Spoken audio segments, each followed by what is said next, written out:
Hello बच्चों, social with Savita channel पर आप सभी का स्वागत है। बच्चों, हम आपके लिए लेकर आ चुके हैं एनुअल एग्जाम का सैम्पल पेपर क्लास 9 का।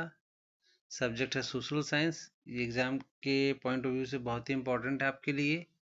तो हम इस सैम्पल पेपर का सॉल्यूशन जो डीओई की तरफ से आया है उसका सॉल्यूशन आपके लिए लेकर आ चुके हैं। तो चलिए शुरू करते हैं। चैनल पर नए तो चैनल को सब्सक्राइब करें, वीडियो को लाइक करें और अपने दोस्तों में शेयर करना ना भूलें। तो चलिए शुरू करते हैं बच्चों।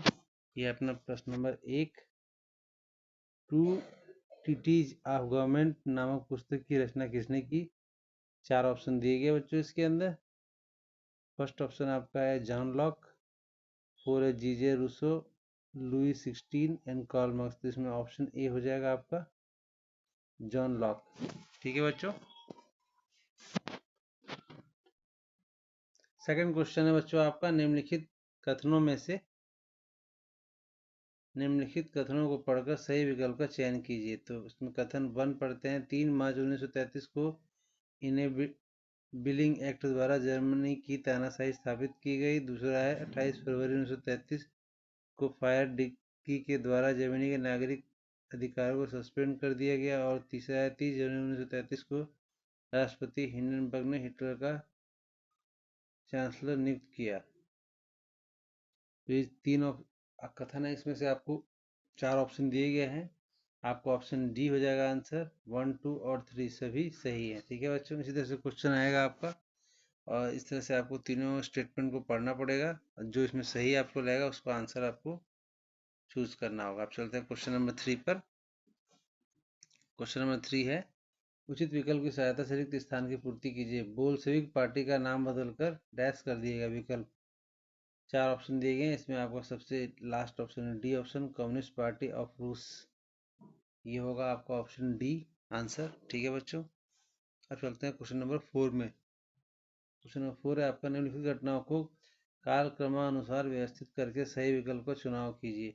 तो जिसमें हमने पहले से लिखा हुआ है, ये जो दिख रहा है वो फर्स्ट हो गया, फर्स्ट है, सेकंड है, थर्ड है, फोर्थ है। इसमें थोड़ी सी गलती हो गई इस जगह पर, ये वाला जो है। फिर हमने इसको क्लियर करके इस साइड पे लिख दिया है, देख लीजिए। लुई 16वां का राजा 1774 हो जाएगा आपका। नेशनल असेंबली का गठन जून 1789 में होगा और सामंतवाद का उन्मूलन अगस्त 1789 में होगा। और 1791 का संविधान 1791। और चौथा है आपका सही कालक्रम होगा 1324 होना चाहिए, लेकिन जो इसमें ऑप्शन दिए हैं ना, ऑप्शन ये सारे रॉन्ग है इसमें, इसलिए हमने ये ऑप्शन दिया आपको। ये होगा ऑप्शन आपका 1324। ठीक है। ये देख लीजिए, ये वाला जो ऑप्शन है ये सही है आपका। हमने जो ये आपके लिए बनाया है ये चारों ऑप्शन में कोई भी आंसर सही नहीं हो पा रहा है। ठीक है, इसको देख लीजिएगा, बड़े ही इंपॉर्टेंट है ये। नेक्स्ट चलते हैं क्वेश्चन नंबर 5 में। बच्चों, हम आ चुके हैं क्वेश्चन नंबर 5 में। क्वेश्चन नंबर 5 है, लुई 16वां के राज्यारोहण के समय फ्रांस की आर्थिक स्थिति की समीक्षा कीजिए। तो उत्तर है बच्चों, लुई 16 के राज्यारोहण के समय फ्रांस की आर्थिक स्थिति, राजकोष खाली था। लंबे युद्धों के कारण वित्तीय संसाधन नष्ट हो चुके थे। वर्साय के महल के रखरखाव का भारी खर्च था। और चौथा ऑप्शन है आपका 10 अरब लीवरे से अधिक का कर्ज था। ये हो गया क्वेश्चन नंबर 5 का ए। अब इसका अथवा में चलते हैं क्वेश्चन नंबर 5 का बी। तो ये है आपका क्वेश्चन नंबर 5 का बी। ओलंपस दे गुंज के कार्यों की समीक्षा कीजिए। तो उत्तर, ओलंप दे गुंज के कार्य, इन्होंने महिला एवं नागरिक अधिकार घोषणा पत्र तैयार किया और महिलाओं के अधिकारों के लिए आवाज उठाई। बाद में उन्हें फांसी दे दी गई। ठीक है बच्चों। अब चलते हैं नेक्स्ट क्वेश्चन पे, क्वेश्चन नंबर 6 पर। तो बच्चों, आपका क्वेश्चन नंबर 5 तक हो चुका। अभी आपको क्वेश्चन नंबर 6 का क्वेश्चन देख लीजिए, क्वेश्चन नंबर 7 और नेक्स्ट है आपका क्वेश्चन नंबर 8। ये तीनों क्वेश्चन का हमने आंसर अलग से पेज पे दिया क्योंकि यहाँ पर स्पेस नहीं है। ठीक है।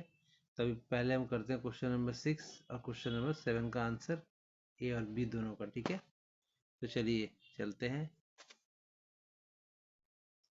तो ये है बच्चों आपका क्वेश्चन नंबर 6। लेनिन की अप्रैल थीसिस के 3 प्रावधानों का उल्लेख कीजिए। तो उत्तर है, लेनिन के अप्रैल थीसिस के 3 प्रावधान हैं। युद्ध, प्रथम विश्व युद्ध को तुरंत समाप्त किया जाए। दूसरा है सारी जमीन किसानों के हवाले की जाए। और तीसरा है बैंकों का राष्ट्रीयकरण किया जाए। तो ये है आपका क्वेश्चन नंबर 6। नेक्स्ट है आपका क्वेश्चन नंबर 7। 7 के अंदर 2 क्वेश्चन है, 7 का ए और 7th बी। तब चलते हैं पहले 7th ए के क्वेश्चन पर। हिटलर के उदय के कारणों की आलोचनात्मक समीक्षा कीजिए। तो होता है हिटलर के उदय के कारण वर्साय संधि की कठोर शर्तें और जर्मनी में अपमान की भावना, वाइमर गणराज्य की विफलता, आर्थिक महामंदी, 1929 में बेरोजगारी और गरीबी। उसके बाद चौथा पॉइंट, हिटलर का जबरदस्त व्यक्तित्व, भाषण कला, इसकी वजह से हिटलर का उदय हुआ। ठीक है, अब चलते हैं अथवा वाले क्वेश्चन पे। क्वेश्चन नंबर 7 का बी। तो ये है आपको क्वेश्चन नंबर 7 का बी। नाजीवादी दृष्टिकोण की आलोचनात्मक समीक्षा कीजिए। तो उत्तर है नास्तिवादी दृष्टिकोण की आलोचनात्मक समीक्षा। फर्स्ट है, आर्य नस्ल को श्रेष्ठ बताना वैज्ञानिक दृष्टि से गलत है। यहूदियों पर अत्याचार अमानवीय और क्रूर है। लोकतंत्र का विरोध तानाशाही का समर्थन है। और आक्रामक विस्तारवाद विश्व युद्ध का कारण बना। ठीक है बच्चों, तो इस तरह से आपका होगा क्वेश्चन नंबर 7। अब नेक्स्ट चलेंगे क्वेश्चन नंबर 8 पर, जो कि अनुच्छेद पर आधारित है। तो चलते हैं क्वेश्चन पेपर पर। तो ये है बच्चों आपका क्वेश्चन। अनुच्छेद को पढ़कर पूरे प्रश्नों का उत्तर दीजिए। तो ये आपका अनुच्छेद यहाँ से शुरू करेंगे और ये यहाँ तक आप कंप्लीट इसको पढ़ेंगे। पढ़ने के बाद आपके पास ये 3 क्वेश्चन दिए गए हैं। इन 3 क्वेश्चन को आपके आंसर देने, जिसके अंदर हमने आंसर भी मार्क किया है आपके यहाँ पर, लेकिन बहुत सारे लोग बच्चों को दिक्कत आएगी समझने में। तो ये देखिए, तो हम चलते हैं इसके आंसर पर। ठीक है,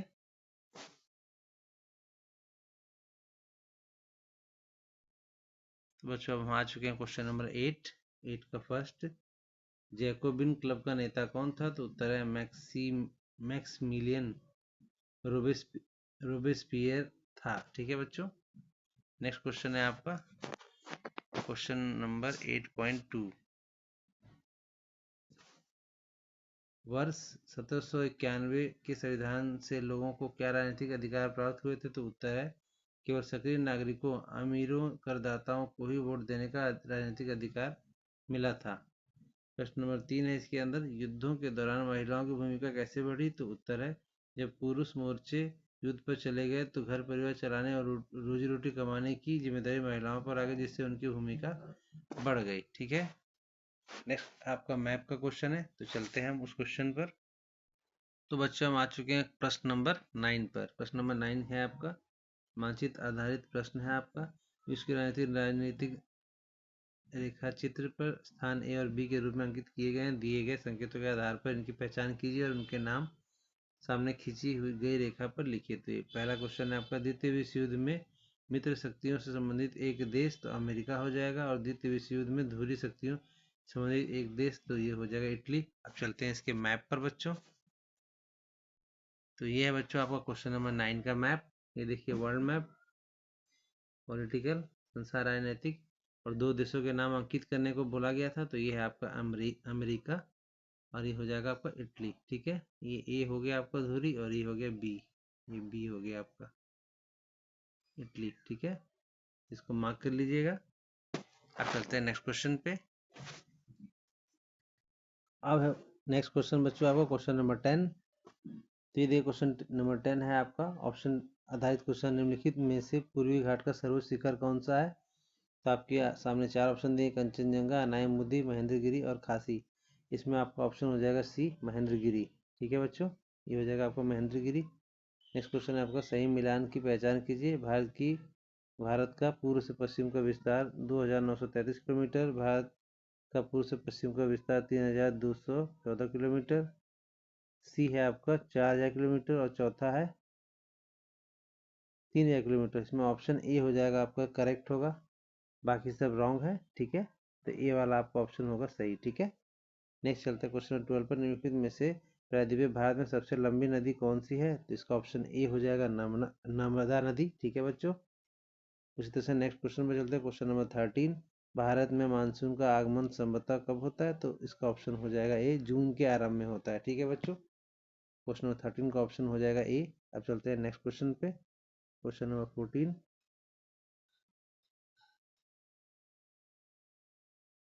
तो ये देखिए आपका क्वेश्चन नंबर 14 भी आपका लॉन्ग क्वेश्चन इसका आंसर है, जो कि यहाँ पे हम नहीं लिख सकते, तो हमने इसके लिए आंसर आपके अलग पेज पर लिखा है। तो हम चलते हैं उस पेज पर 14, 15, 16 और आपका 17, ठीक है। और ये 18, फिर इसके बाद हम मैप के क्वेश्चन पे चलेंगे। तो अभी क्वेश्चन नंबर 14 से लेके 17 तक के क्वेश्चन, ये यहाँ से 14 से लेकर 17 तक का अभी हम करते हैं इसके पेज पर। आ चुके हैं क्वेश्चन नंबर 14 पर। ये है वो क्वेश्चन नंबर 14। राष्ट्रीय जनसंख्या नीति 2000 की प्रमुख नीतियों का उल्लेख कीजिए। तो उत्तर राष्ट्रीय जनसंख्या नीति 2000 की प्रमुख नीतियाँ: 14 वर्ष की आयु से बच्चों को निःशुल्क और अनिवार्य शिक्षा, शिशु मृत्यु दर को कम करना, टीकाकरण द्वारा बीमारियों की रोकथाम और परिवार नियोजन की सुविधा उपलब्ध कराना। ठीक है बच्चों, अब चलते हैं नेक्स्ट क्वेश्चन पे। Question number 15। क्वेश्चन नंबर 15 है आपका, भारतीय मरुस्थल की विशेषताओं का वर्णन कीजिए। तो उत्तर है, भारतीय मरुस्थल की विशेषताएं: अरावली पहाड़ियों के पश्चिम में स्थित, वार्षिक वर्षा बहुत कम 150 मिलीमीटर से कम, बालू के टीले बरखान पाए जाते हैं, लूनी इस क्षेत्र की एकमात्र बड़ी नदी है। ठीक है बच्चों, नेक्स्ट चलते हैं क्वेश्चन नंबर 16 में। क्वेश्चन नंबर 16 है आपका, क्वेश्चन नंबर 16 है आपका, भारत की जलवायु को नियंत्रित करने वाले कारकों का विश्लेषण कीजिए। तो उत्तर है, भारत की जलवायु को नियंत्रित करने वाले कारक: अक्षांश हो गया, ऊंचाई, वायु दाब और पवन तंत्र, समुद्र से दूरी, महासागरीय धाराएं। ठीक है, 16 का ये हो गया। अब इसके 16 के बी के ऑप्शन पे चलते हैं। क्वेश्चन नंबर 16 का बी हो गया आपका, क्वेश्चन 16 का बी है आपका, भारत की जलवायु विशेषताओं का विश्लेषण कीजिए। तो उत्तर है, भारतीय जलवायु की विशेषताएं: उष्णकटिबंधीय, मानसूनी पवनों का प्रभाव, ऋतु परिवर्तन, वर्षा का असमान वितरण और तापमान में अत्यधिक अंतर। ठीक है, सॉरी अंदर लिख दिया था, अंतर होगा यहाँ पर। ठीक है, नेक्स्ट चलते हैं हम क्वेश्चन नंबर 17 का ए। ये क्वेश्चन नंबर 17, गंगा नदी तंत्र की विशेषताओं का उल्लेख कीजिए। तो उत्तर, गंगा नदी तंत्र की विशेषताएं: यह गंगोत्री हिमानी से निकलती है, इसकी सहायक नदियां यमुना, घाघरा, गंडक आदि हैं। यह भारत के उत्तरी मैदानों में निर्माण करती हैं और बंगाल की खाड़ी में गिरती हैं। और चौथा, इसका वजह सिंचाई व कृषि के लिए अत्यंत महत्वपूर्ण है। ठीक है बच्चों, नेक्स्ट चलते हैं क्वेश्चन नंबर 17 का हो जाएगा आपका बी। ठीक है, तो ये है बच्चों क्वेश्चन नंबर 17 का भी, सिंधु नदी तंत्र की विशेषताओं का उल्लेख कीजिए। तो उत्तर है, सिंधु नदी तंत्र की विशेषताएं: तिब्बत में मानसरोवर झील के पास से निकलती है, सहायक नदियां सतलुज, व्यास, रावी, चेनाब, झेलम है। ठीक है, यह पाकिस्तान होते हुए अरब सागर में गिरती है। ठीक है बच्चों, इस तरह से आपका क्वेश्चन नंबर 17 तक के सारे क्वेश्चन आंसर हो चुके हैं। अब चलते हैं क्वेश्चन नंबर 18 पर, जो कि मैप वर्क है, मैप का क्वेश्चन है आपका। तो चलिए मैप क्वेश्चन पे चलते हैं बच्चों। आपका क्वेश्चन नंबर 18, क्वेश्चन 18 में, भारत के राजनीतिक रेखा मानचित्र में निम्नलिखित में से किन्हीं 3 उपयुक्त चिन्हों को अंकित कीजिए और उनके नाम लिखिए। जैसे ये हो गया, फर्स्ट हो गया चिल्का झील, चिल्का झील है आपका उड़ीसा में। कंचनजंगा का पर्वत शिखर, तो ये है आपका सिक्किम में। अनाईमुदी पर्वत शिखर, तो अनाईमुदी है केरल में। और फोर्थ है आपका सांबर झील, सांबर झील है आपका राजस्थान में। ठीक है, अब चलते हैं मैप पर, हम इसको कैसे करेंगे इंडिकेट। तब चलते हैं मैप के ऊपर। तो बच्चों हम आ चुके हैं क्वेश्चन नंबर 18 के मैप पर। ये है आपका, फर्स्ट है आपका चिल्का झील उड़ीसा, ये देखिए ये है आपका चिल्का झील उड़ीसा, ये है आपका। सेकंड है आपका कंचनजंगा सिक्किम में। ठीक है, उसके बाद थर्ड पे चलते हैं। तो थर्ड है आपका यहाँ पर, थर्ड है आपका ये यहाँ पर अनाईमुदी, ठीक है, केरल में। अब फोर्थ में चलते हैं हम, फोर्थ है आपका यहाँ पर सांबर झील राजस्थान में। ठीक है, इस तरह से हमने चारों ऑप्शन आपके कंप्लीट कर दिए। अब चलते हैं क्वेश्चन नंबर 19 पर। चलो क्वेश्चन नंबर 19, क्वेश्चन 19 में चलते हैं। ये है आपका राजनीति विज्ञान, रंग भेद की नीति से क्या अभिप्राय है। तो इसमें भी आपके 4 ऑप्शन दिए गए हैं, इसका ऑप्शन हो जाएगा बी, नस्ली भेदभाव। ठीक है बच्चों, क्वेश्चन नंबर 20 पे चलते हैं। नीचे दिए गए प्रश्न में 2 कथन दिए गए, एक कथन ए या दूसरा कथन बी, दोनों कथनों को पढ़िए और सही विकल्प का चयन कीजिए। तो ये इस तरह से आपको 2 कथन दिए हुए हैं इसके अंदर, और इसमें 4 ऑप्शन आपको दिए हैं। कथन ए पढ़ लेते हैं, हमारा संविधान प्रत्येक नागरिक को अपना प्रतिनिधि चुनने का अधिकार देता है। दूसरा है, कारण भारत में चुनाव स्वतंत्र एवं निष्पक्ष होते हैं। इसमें हो जाएगा आपका ऑप्शन है, अभिकथन ए और कारण दोनों सही है, और एवं कारण अभिकथन की सही व्याख्या करता है। ठीक है, इस तरह से आपके 4 ऑप्शन दिए जाएंगे, इसमें से आपको सही कथन को पढ़ना है अच्छे से ध्यान से, एक बार 2 बार में, तब आपको समझ में आएगा, फिर आप सही ऑप्शन लगा पाएंगे। ठीक है, नेक्स्ट चलते हैं क्वेश्चन नंबर 21 पर। क्वेश्चन नंबर 21 में आप देखिए, स्तंभ ए का मिलान का मिलान ख से करके सही विकल्प का चयन कीजिए। तो इसमें देखिए क में दिया है लोकसभा चुनाव के सदस्य की संख्या, तो ये हो जाएगा इसका फर्स्ट 543। बी है आपका अनुसूचित जातियों के लिए आरक्षित सीटें, तो बी का हो जाएगा थर्ड 84। सी है अनुसूचित जनजातियों के लिए आरक्षित सीटें, तो हो जाएगा ये सेकंड 47। और डी का हो जाएगा विधानसभा, दिल्ली विधानसभा कुल सदस्यों की संख्या कितनी हो जाएगी 70। ठीक है, इसमें चारों ऑप्शन में 4 सही हो रहा था, लेकिन इसमें भी गलत एक है, इसको हमने सिलेक्ट करेक्ट किया है। यहाँ पर ध्यान से देख लीजिए, इसमें ए का 4 दिया है, बल्कि ए का हो जाएगा फर्स्ट, और इसमें और डी का हो जाएगा डी का हो जाएगा 4। ठीक है, तो ये इसमें रॉन्ग है। इसमें एक तरह से देखिए तो कोई भी ऑप्शन सही नहीं है, जो इसमें हमने करेक्ट किया है वो सही है। ए का हो जाएगा फर्स्ट, डी का हो जाएगा फोर्थ, बी और सी को क्रॉस कर दिया, देख लीजिए बी का कर दिया है थर्ड और सी का कर दिया है सेकंड। ठीक है, इस तरह से आपका ये ऑप्शन सही होगा, इस तरह से आप कर लीजिए। ठीक है, नेक्स्ट चलते हैं क्वेश्चन नंबर 22 पर। क्वेश्चन नंबर 22 है आपका, सही मिलान की पहचान कीजिए। तो दक्षिण अफ्रीका के हैं नेल्सन मंडेला, ये करेक्ट होगा। दक्षिण अफ्रीका का डोनाल्ड ट्रंप, ये गलत है, डोनाल्ड ट्रंप अमेरिका के राष्ट्रपति हैं। और सी है दक्षिण अफ्रीका बराक ओबामा, ये भी अमेरिका के पूर्व राष्ट्रपति, ये भी गलत है। और दक्षिण अफ्रीका जॉर्ज बुश, ये भी अमेरिका के पूर्व राष्ट्रपति हैं जॉर्ज बुश, ये भी गलत है। फर्स्ट वाला ऑप्शन ए जो है वो करेक्ट है। ठीक है, ओके, अब चलते हैं नेक्स्ट क्वेश्चन नंबर 23 पर।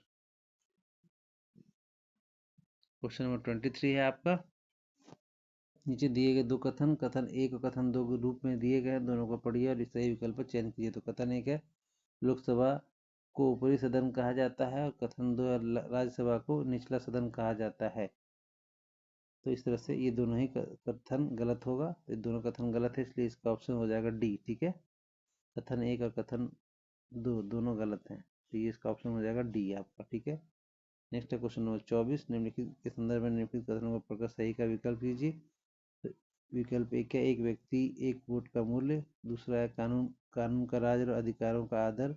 तीसरा है प्रमुख फैसले निर्वाचित नेताओं के द्वारा। इसका ऑप्शन हो जाएगा ए बी सी डी दिया है, इसमें आपका डी ऑप्शन सही हो जाएगा। 1 2 और 3 सभी सही है। ठीक है, कथन को इसमें ध्यान से कथन वाले क्वेश्चंस को करने हैं, बिना इसको ध्यान से पढ़े आप नहीं कर पाएंगे, इसलिए इसको बिल्कुल प्रैक्टिस करनी इसकी जरूरी है। ठीक है, अब चलते हैं प्रश्न नंबर 25 पर। 25 है आपका, इसका लॉन्ग आंसर ए और बी हो गया। इसके बाद क्वेश्चन नंबर 26 हो गया, क्वेश्चन नंबर 27। ठीक है, ये तीनों के आंसर्स हम आपको अलग इसी पेज पर अलग अगले पेज पर हम उसको करके दिखाते हैं आपको। ठीक है, तीनों क्वेश्चन ध्यान से देख लीजिए। अब चलते हैं इसके आंसर पे। तो आ चुके हैं बच्चों आपके क्वेश्चन नंबर 25 पर। क्वेश्चन नंबर 25 का ए है, लोकतंत्र में अधिकारों की आवश्यकता क्यों होती है। तो उत्तर है, लोकतंत्र में अधिकारों की आवश्यकता बहुमत के तानाशाही से बचने के लिए, नागरिकों की गरिमा और स्वतंत्रता की रक्षा के लिए, और लोकतांत्रिक व्यवस्था को सुचारू रूप से चलाने के लिए। फोर्थ है, न्याय और सहभागिता सुनिश्चित करना। ठीक है, ये हो गया क्वेश्चन नंबर 25 का ए। अब चलते हैं क्वेश्चन नंबर 25 का बी पर। अपने पसंदीदा मौलिक अधिकार की विशेषताओं का उल्लेख कीजिए। तो उत्तर है, मेरा पसंदीदा मौलिक अधिकार है स्वतंत्रता का अधिकार। इसकी प्रमुख विशेषताएं निम्नलिखित हैं, विचार अभिव्यक्ति या नागरिकों को भाषण देने और अपने विचार खुलकर रखने की आज़ादी देता है।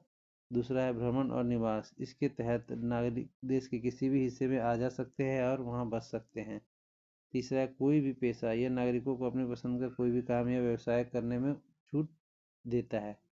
इसमें से आप कोई भी ऑप्शन चूज कर सकते हैं। ठीक है, अब चलते हैं इसके समानता के अधिकार पर। समानता का अधिकार, कानून के समक्ष समानता, कानून की नज़र में सभी नागरिकों को एक समान है, चाहे वो किसी भी धर्म या जाति के हों। दूसरा, भेदभाव की मनाही, धर्म जाति लिंग जब स्थान के आधार पर किसी के साथ भेदभाव नहीं किया जा सकता है। और तीसरा है अवसर की समानता, सरकारी नौकरियों में सभी नागरिकों को समान अवसर मिलते हैं। ठीक है, नेक्स्ट चलते हैं हम क्वेश्चन नंबर 26 पर। प्रश्न नंबर 26 है आपका,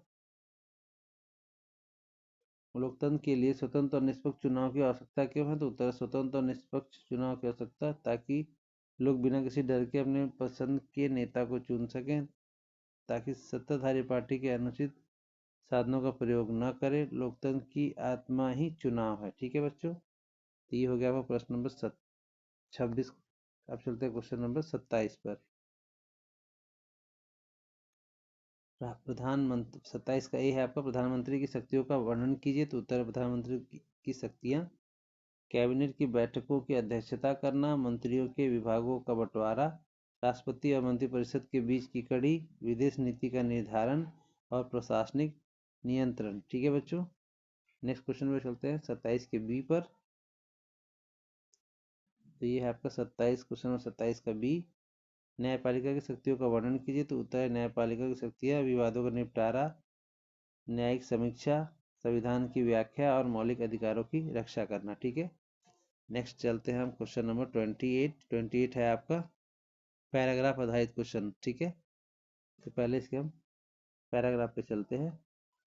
तो आपका क्वेश्चन नंबर 28, अनुच्छेद को पढ़कर दिए गए प्रश्नों को उत्तर दीजिए। क्वेश्चन नंबर 28 पर अभी हम हैं और ये इसका अनुच्छेद, इसको यहाँ तक पढ़ेंगे।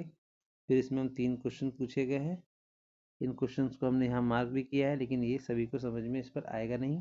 तो चलिए हम इसके आंसर पे चलते हैं क्वेश्चन नंबर 28 के। तो आपका क्वेश्चन नंबर 28, राजनीतिक कार्यपालिका का क्या अर्थ होता है। तो उत्तर है, वह संस्था जो देश का शासन चलाती है, प्रधानमंत्री और मंत्रिपरिषद। ठीक है, प्रश्न नंबर 28 का 2, प्रधानमंत्री की नियुक्ति कौन करता है। तो उत्तर है इसका राष्ट्रपति। अब चलते हैं नेक्स्ट क्वेश्चन पे, प्रश्न 28.3। ठीक है, 28.3 पर चलते हैं हम।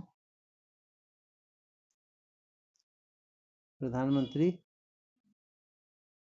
के चुनाव की प्रक्रिया का वर्णन कीजिए। तो उत्तर है, लोकसभा में बहुमत दल का नेता होता है। यदि किसी एक दल को बहुमत न मिले तो गठबंधन के नेता को नियुक्त किया जाता है। ठीक है बच्चों, इस तरह से आपका क्वेश्चन नंबर 28 कंप्लीट होता है। अब हम चलते हैं नेक्स्ट क्वेश्चन पे।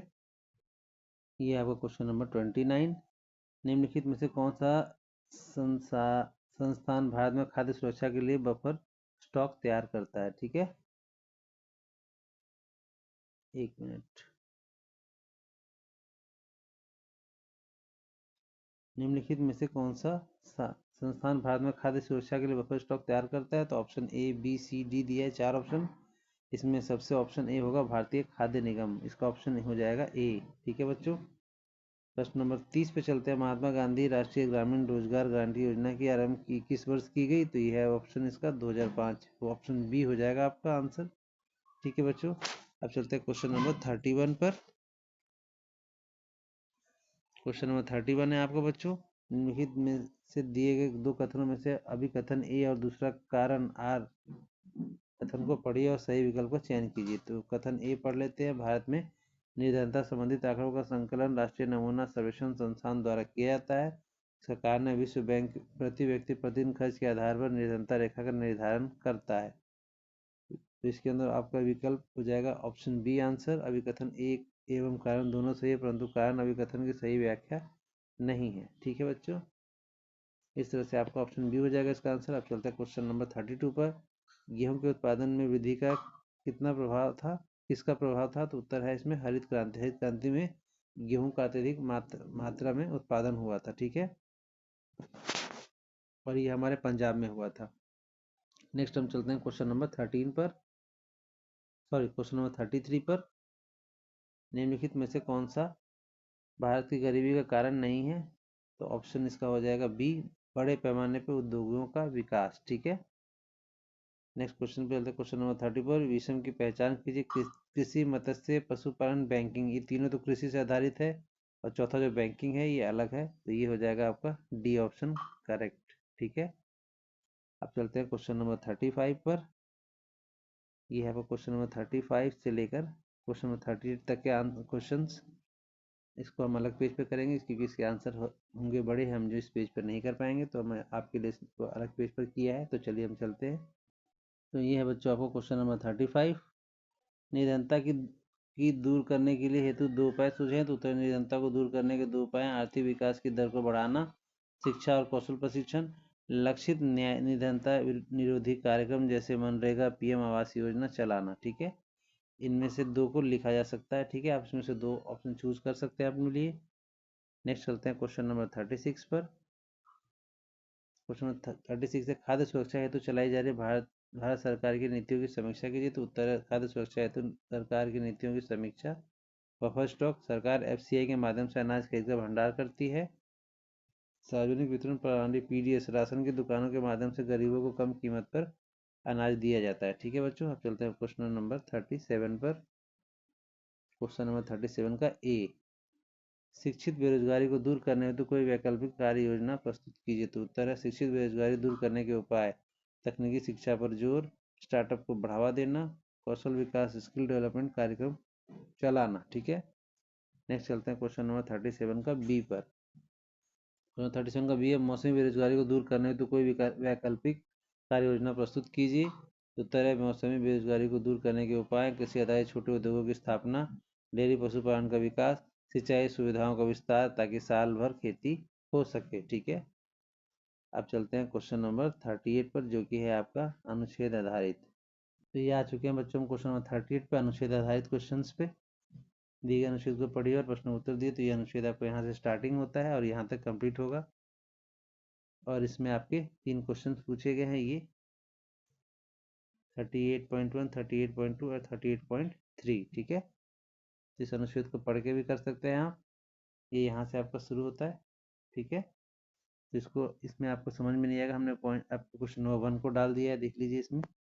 ये 1 का आंसर, ये है आपका 3rd का आंसर, और ये आपका 2nd का आंसर। ठीक है, तो चलिए हम चलते हैं इसके लिए सॉल्यूशन करने के लिए। ये बच्चों का क्वेश्चन नंबर 38 का फर्स्ट, प्राकृतिक आपदाओं से प्रभावित क्षेत्र में खाद्य पदार्थों की कीमतों पर क्या प्रभाव पड़ता है। तो उत्तर है प्राकृतिक आपदा में खाद्यान्न की कमी से कीमतें बढ़ जाती हैं। दूसरा है अकाल की क्या विशेषता है। तो उत्तर है अकाल में व्यापक भूखमरी होती है और महामारी फैलने के कारण बड़े पैमाने पर मौतें होती हैं। ठीक है, नेक्स्ट क्वेश्चन है आपका 38.3,